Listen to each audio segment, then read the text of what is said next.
재물이 들어오는 해라고 하는데요. 2021년도를 바꿀 수 있는 4가지 필수 소프트웨어를 우리 알아보도록 하겠습니다. 예수님을 영접해서 하나님의 자녀가 된 우리들은 축복받은 인생들입니다. 반드시 살피게 되어 있습니다. 이것이 성경적, 신학적, 이론적으로 틀림없습니다. 왜냐하면 성경이 이렇게 증거하고 있기 때문이에요. 누구든지 그리스도 안에 있으면 새로운 피조물이라 이전 것은 지나갔으니 보라 새 것이 되었도다. 성경 말씀을 읽는다면 우리 모두는 나의 인생은 정말로 축복받았다라고 확신해야 합니다. 간증해야 합니다. 그런데 현실은 그렇지 못한 것 같습니다. 극소수의 사람만이 그렇게 말하지 대부분은 마치 외면당하고 저주받은 듯한 그러한 삶을 영위하고 있는 것이 사실입니다. 왜 이런 현상들이 생겨나는 것일까요? 하나님에게 문제가 있는 것일까요? 아니면 성경이 문제가 있는 것일까요? 아닙니다. 결코 그것이 아닙니다. 하나님도 성경도 전혀 문제가 없습니다. 문제는 우리에게 있다는 것입니다. 우리에게 있다는 거예요. 하나님께서 예수 그리스도의 희생을 통해서 준비해 놓으신 축복을 하드웨어라고 합니다.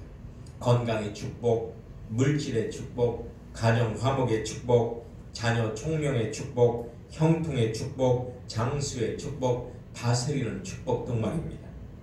그런데 이런 축복이 우리에게 임하여 현실화될 때 우리 인생은 체인지 되는 거예요. 우리 인생은 업그레이드 되는 거예요.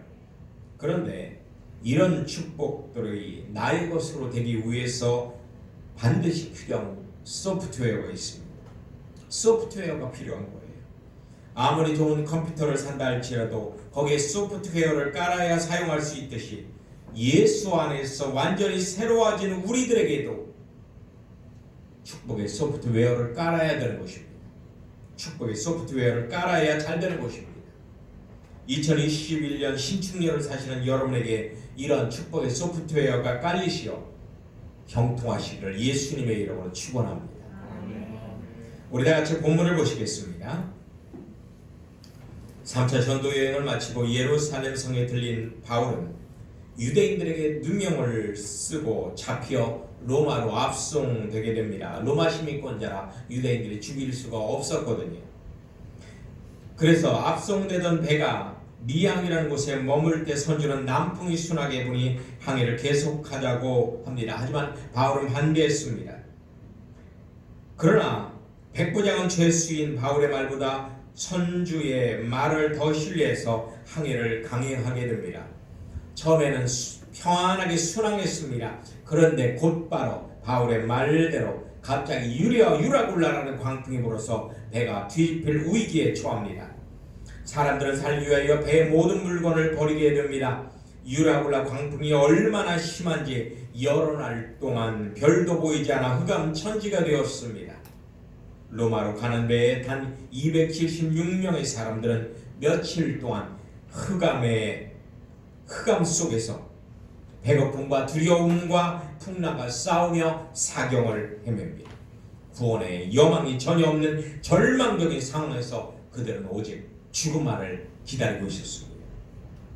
하지만 이 배에는 축복의 소프트웨어를 장착하고 있는 한 사람이 타고 있었습니다. 바로 사도 바울이었습니다. 그는 빛의 사도요, 희망의 사도요, 생명의 사도였습니다.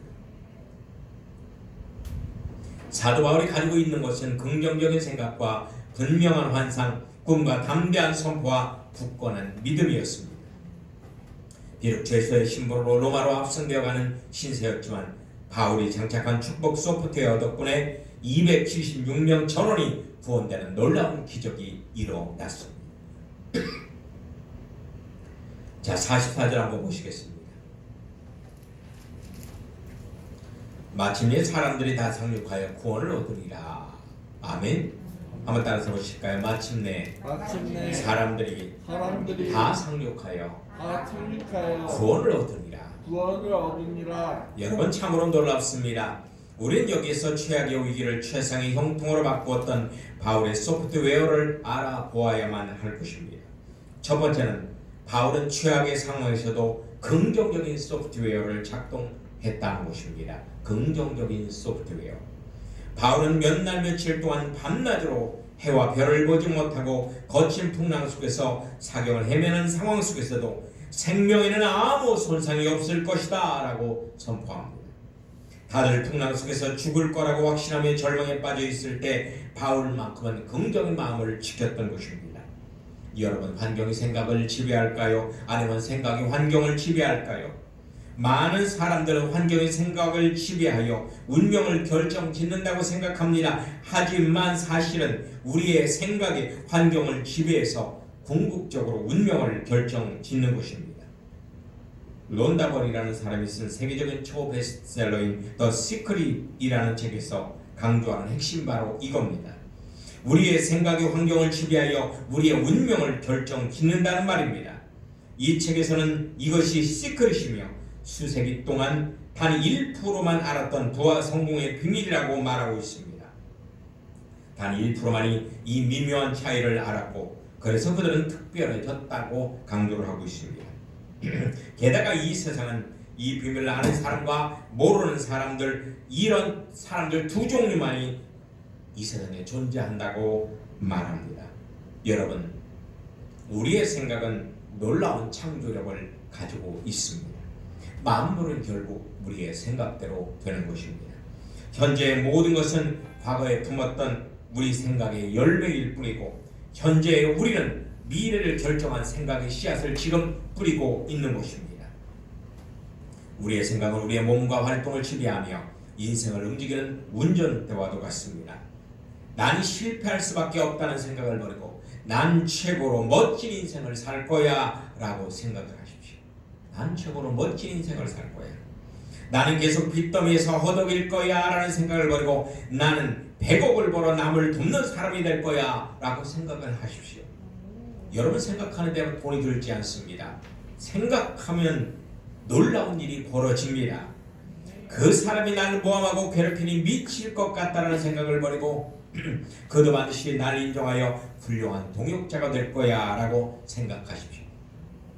나는 왜 항상 이 모양이지 구제불능이야 라는 생각을 버리고 난 정말로 멋져, 난 정말 사랑받을 충분한 자격이 있어 라고 생각하십시오. 타락한 아담은 우리에게 부정적이고 파괴적인 생각을 상속해 주었습니다. 하지만 이제 가문에 오르는 저주의 맥이 끊겼습니다. 우리는 명실공히 생명의 구주이신 주 예수님의 자녀가 되었습니다. 예수는 우리에게 긍정적이고 건설적이고 창조적인 생각만을 상속해 주셨습니다.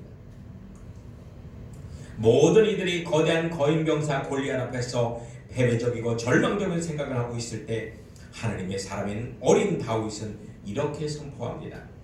너는 너의 칼과 창만 의지하여 나오나 나는 주 여호와의 이름으로 나아가노라. 아멘. 그리고 그가 가진 물맷돌을 던졌습니다.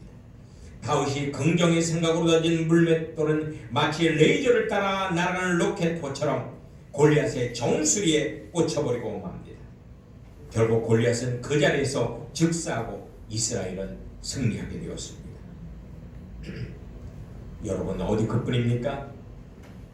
가나안 땅을 정탐하러 왔던 10명은 그곳에서 거대한 거인 족속인 아낙 자손을 보고 두려워 떨며 그곳에 들어가면 다 죽을 거라는 부정적인 생각을 했습니다. 하지만 여호수아와 갈렙은 그들은 하나님께서 우리에게 주신 밥이니 들어가 정복하자라고 긍정적인 말과 행동을 했습니다. 결국 부정적인 생각을 했던 10명의 정탐꾼은 광야에서 죽었고 긍정적인 생각을 했던 여호수아와 갈렙은 가나안 땅에 들어가는 복을 받았습니다. 생각이 그들의 운명을 만들었던 것입니다.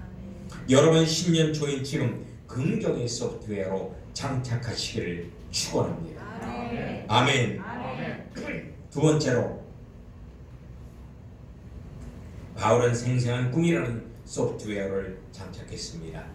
자, 한번 따라서 해보십시다. 생생한 꿈을 장착하자. 바울은 최악의 절망적 상황에서 이렇게 생생한 꿈을 선포합니다. 나의 섬기는 하나님의 사자가 어젯밤에 내 곁에 서서 분명히 말했노라. 여러분, 성경의 대표적 성공자였던 요셉은 꿈쟁이였습니다. 그는 비록 노예의 신분이었으나 눈을 감아놨더나 최고의 자리에 앉아 만민을 다스리는 생생한 꿈을 꾸었습니다. 그 꿈이 애굽의 총리가 되면서 현실화됩니다.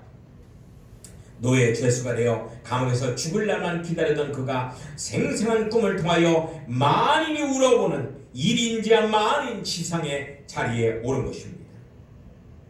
2000년 전 유럽의 최초 선교사는 바울이었습니다. 어떻게 해서 그가 유럽에 첫 발을 내디뎠을까요? 여러분, 지금은요 글로벌한 시대이기 때문에 우리가 지금 미국에 간다, 그리고 이스라엘에 살던 바울이 유럽으로 간다고 어렵지 않습니다. 그러나 2000년 전은 전혀 그런 세상이 아닙니다. 경기도 땅만도 탐험하고자 하는 생각을 가질 수가 없어요. 그냥 우리 동네가 전부라는 생각으로 살던 때가 바로 2000년 전입니다. 그런 바울이 이스라엘에서 터키를 지나서 유럽으로 간다는 것은 상상할 수가 없는 것입니다. 그런데 바울은 그리했습니다. 사도행전 16장 9절에서 10절에 보니까 유럽의 한 사람이 바울에게 손을 흔들어 와달라는 생생한 꿈을 꾸었습니다. 이 생생한 꿈이 아시아에만 머물고자 했던 바울을 거대한 땅 유럽으로 이끌어 바울을 명실상부한 세계적 선교사로 만들었던 것입니다. 꿈은 하나님이 부어주실 축복의 드립니다. 우리가 꾼 꿈의 크기만큼 하나님께서 부어주시는 것입니다. 작은 꿈을 꾸면 작은 자가 됩니다. 큰 꿈을 꾸면 큰 자가 되는 것입니다. 시편 81편 10절에 보면 나는 너를 애굽 땅에서 인도하여낸 여호와 내 하나님이라 내 입을 넓게 열라 내가 채우리라. 여러분, 현실을 보지 마십시오. 세상적인 조건과 자신의 처지를 생각하지 마십시오. 마음을 넓혀서 큰 꿈을 가지시길 축원합니다. 우리는 세계적인 체인점인 KFC에 가보면 그 앞에서 수염을 기르고 흰 양복을 입은 한 할아버지를 볼 수 있습니다. 이분이 바로 창업주인 억만장자 커넬 할랜드 샌더스입니다. 그런데 이분의 삶은 그리 평탄하지 아니하였습니다. 커넬은 20세 초반에 결혼을 했는데 큰 꿈을 가지고 사업에 손을 냈습니다. 쫄딱 망합니다. 거지가 됩니다. 그러자 부인도 도망가 버렸습니다. 돈도 잃고 부인도 잃은 그는 살고 싶은 의욕이 전혀 없어서 죽으려고 술에 수면제를 잔뜩 먹고 자살을 시도하기로 결심합니다. 하지만 그럴 때마다 마음속에 꾼 꿈을 생각하고 와신 상담하면서 젊은 시절을 보냈습니다. 65세가 되던 해에 하던 일 역시 다 망해버리고 맙니다. 하지만 그는 꿈을 포기하지 않았습니다. 그는 몸조사하여 병원 시세를 지고 태어나던 길에 병원 청수부를 하던 흑인 여성이 불쌍해서 건네준 단돈 몇 푼으로 닭을 한 마리 사서 그 닭에 밀가루를 바르고 튀김을 하여서 먹어보았습니다. 그런데 놀랍게도 너무 맛있는 거예요. 그래서 그 닭 튀김을 이웃 사람들에게 나눠 주었습니다. 그런데 이웃 사람들이 너무 맛있다고 자기가 돈을 줄 테니까 닭을 사서 좀 더 튀겨달라고 부탁을 합니다. 이렇게 해서 2마리, 3마리, 4마리 튀기면서 점점 확장하게 됩니다. 결국 그 유명한 KFC, 켄터키 프라이드 치킨집이 탄생하게 된 것입니다.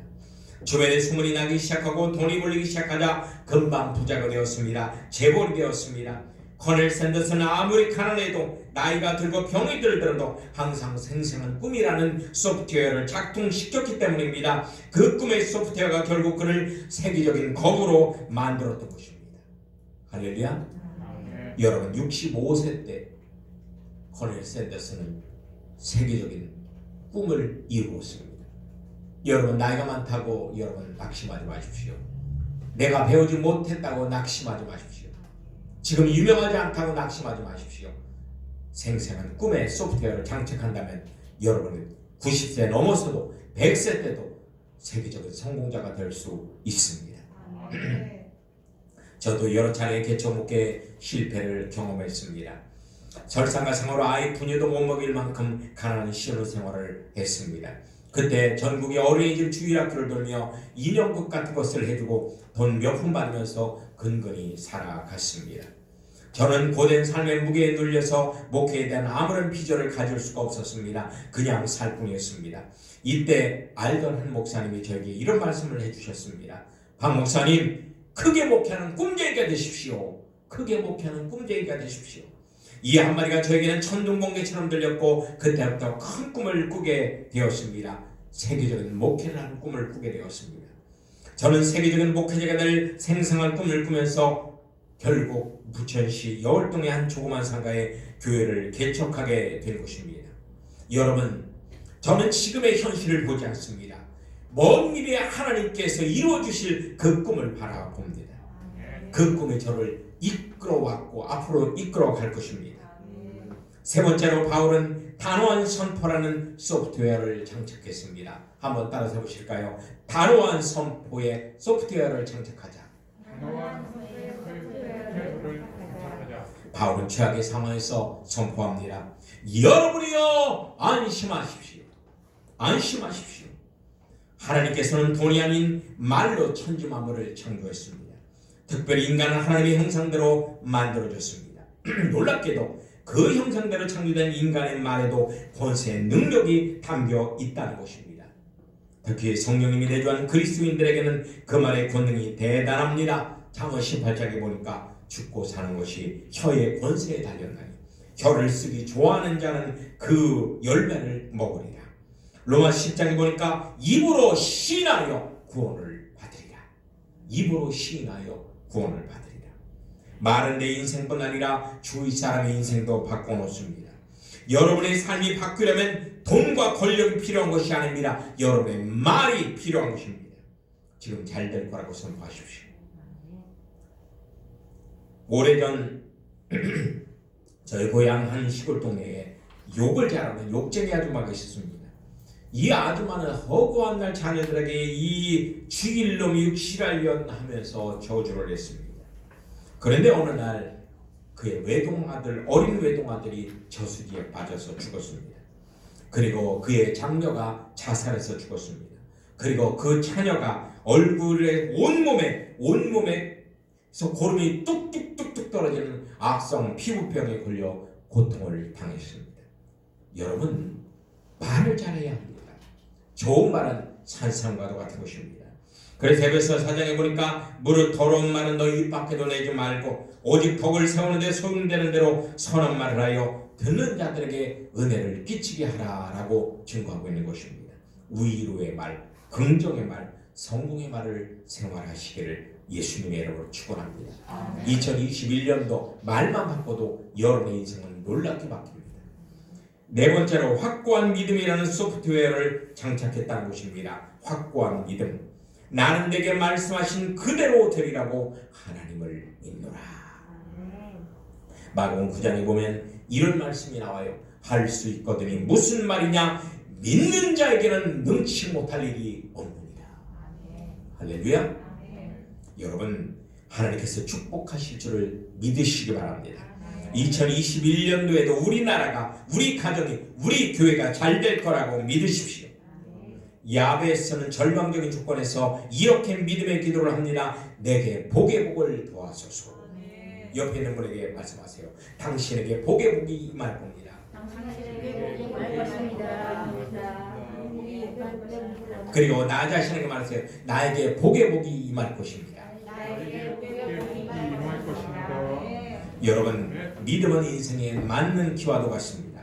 정치, 경제, 사회, 문화, 스포츠, 종교 등 믿음으로 해결되지 않는 것이 없습니다. 성경에 등장하는 기적의 100%가 믿음의 기적이었습니다. 널병 여인, 나아만 장군, 사르밧 과부들 말입니다.